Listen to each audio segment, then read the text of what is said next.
Hello everyone, fish চ্যানেলের নতুন আরেকটি রেসিপিতে আপনাদের স্বাগত জানাই। শীতকালে রোজ রোজ ফুলকপি খেতে খেতে আমাদের সত্যি মুখে অরুচি ধরে যাচ্ছে। তো কি করা যায়? তো আজকে আমার মা অনেক সময় এই চচ্চড়িটা বানাতো, সেটাই আজকে বানাবো। এখানে আমাদের লাগছে ফুলকপি, বেগুন, আলু, শিম আর পেঁয়াজ। এই দিয়েই আজকে একটা খুব ভালো সুস্বাদু চচ্চড়ি বানিয়ে আপনাদের দেখাবো, যেটা আপনারাও এই ঘরে শীতকালে এই সবজিগুলো সবার ঘরেই থাকে, সেটা দিয়ে আপনারা তৈরি করে নিতে পারবেন এবং তৈরি করে খেয়ে কেমন লাগবে আমাকে অবশ্য করেই চ্যানেলে কমেন্ট বক্সে জানাবেন। আমি আর যদি মনে হয় যে এই চচ্চড়িটা আরও সুন্দর করে আপগ্রেড করা যেতে পারে, তাহলে আপনাদের মতামতও আপনারা সেক্ষেত্রে কমেন্টে অ্যাড করতে পারেন। এই তো সব সবজিগুলো কেটে ধুয়ে পরিষ্কার করে নিয়েছি। তবে তোমাদের একটা কথা বলবো, ফুলকপিটা একটু বেশি ভাজতে হবে, তাই ফুলকপিটা অবশ্য করেই আলাদা করে ধুয়ে কেটে রাখবে। আর বেগুন সব থেকে কম ভাজতে হবে, কারণ বেগুন তো এমনি নরম। সুতরাং সবজি ভাজার ওপর কিন্তু সবজির টেস্টটা অনেকটা নির্ভর করছে। দেখো, আমি আলু আর শিমটাকে একসাথে কেটে ধুয়ে নিয়েছি, কারণ আলু আর শিম একই রকম ভাজা হলে কোনো অসুবিধা নেই, এদের টেক্সচারটা মোটামুটি সেম। আর এইখানে পেঁয়াজও কেটে নিয়েছি, আর ধনে পাতাগুলো আমি জলে ভিজিয়ে রেখেছি, কারণ ধনে পাতাতে খুব বালি থাকে। ভালোভাবে ভিজুক, তারপরে দেওয়ার আগে, সবজিতে অ্যাড করার আগে আমি ভালো করে আবার ধুয়ে নেব। ধুয়ে আমি কাঁচি দিয়ে কুচিয়ে দিয়ে দেবো। তো চলো সবজিটা চাপিয়ে দিই। এরকম একটা বড় কড়াইয়ে আমি একটু সর্ষের তেল চাপিয়ে দিয়েছি, খুব অল্পই সর্ষের তেল দিয়েছি। আর সব থেকে বড় কথা হলো, এই রকম চচ্চড়ি করার সময় যতই কম সবজি হোক না কেন, একটু বড় জায়গা নেবে। তাহলে কি হয় না, চচ্চড়িটা একদম ঘেটে যাবে না। আর ঘেটে যাওয়া জিনিস দেখতে বা খেতে কোনোটাই ভালো লাগে না। ওই জন্যে একটু যতটা সবজি আছে সেটা হয়তো একটা ছোট কড়াইয়েই হয়ে যেত, কিন্তু আমি তাও একটু বড় কড়াই নিয়েছি। পাঁচফোড়নের গন্ধ ভালো করে বেরিয়ে এসছে, তাও একটু নাড়াচাড়া দিয়ে দিচ্ছি। এইবার প্রথমে ফুলকপিটা দেব।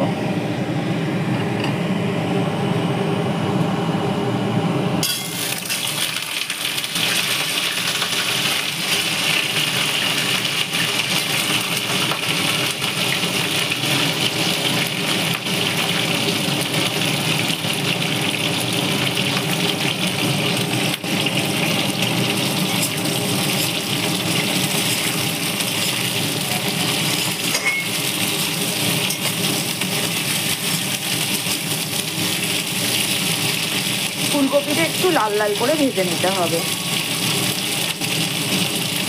এখনো ফুলকপিগুলোর একদম স্বাদ হয় না, তো তাহলে সেক্ষেত্রে একটু ভালো করে ভাজলে গন্ধটাও ভালো আসবে, খেতেও ভালো লাগবে। ফুলকপিগুলো দেখো খুব লাল লাল করে ভেজে নিয়েছি। এবারে এই সময় আমি আলু আর শিমটা দিয়ে দেবো।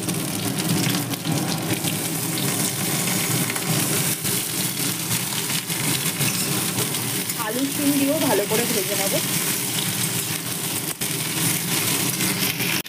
ফুলকপি আলু শিম খুব ভালো করে ভাজছি, দেখো বেশ চটপট চটপট করে আওয়াজ আসছে। শিমের মধ্যে জল ছিল, তো ভালো করে ভাজতে হবে।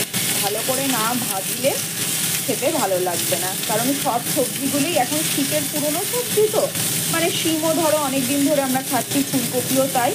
খুব বেশি তেল যে দিতে হবে ভাজার জন্য সেটা নয়, কম তেলেও এটা করা যায়, কিন্তু একটু ধৈর্য ধরে। যে কোনো রান্নাই ধৈর্যের ব্যাপার থাকে, একটু ধৈর্য ধরে করতে হবে। খুব বেশি সময় এই সবজিটা বানাতে লাগে না, 15 মিনিটের মধ্যেই সবজিটা রেডি হয়ে যাবে। এইবারে আমি পেঁয়াজটা দেবো। তোমরা এবার বলতেই পারো যে পেঁয়াজটা কেন আগে দিলাম না, পেঁয়াজটা কি তাহলে গলবে কি গলবে না। আমি পেঁয়াজটা একটু পরে দিলাম, কারণ এই সবজিগুলো যেহেতু ভালো করে ভাজবো, তো পেঁয়াজটা যদি আমি আগে দিতাম কি হতো না, পুরো পেঁয়াজটা পুড়ে যেত। আর পোড়া পেঁয়াজের গন্ধ সবজিতে ভালো লাগে না। কিছু কিছু জিনিসও ভালো লাগে, আবার কিছু কিছু জিনিসও ভালো লাগে না, কিন্তু তাও এই সময়ও ভাজতে ভাজতে পেঁয়াজটা অনেকটাই নরম হয়ে যাবে।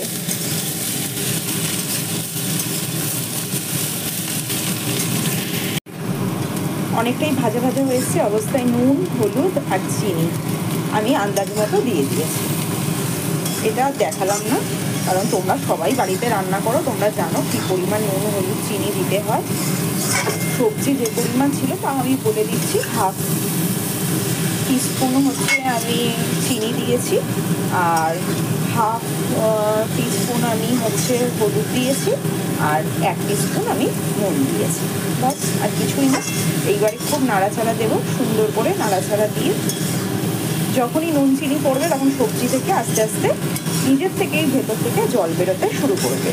আর শীতের দিন তো সবজি অনেক সময় শুকিয়ে যায়, সেক্ষেত্রে হাফ কাপ মতো জল তোমরা অ্যাড করতে পারো। আমি করবো না, কারণ আমার সব সবজি একদম ফ্রেশই ছিল। তো আমি শুধু এটাকে এখন ঢাকা দিয়ে দেবো।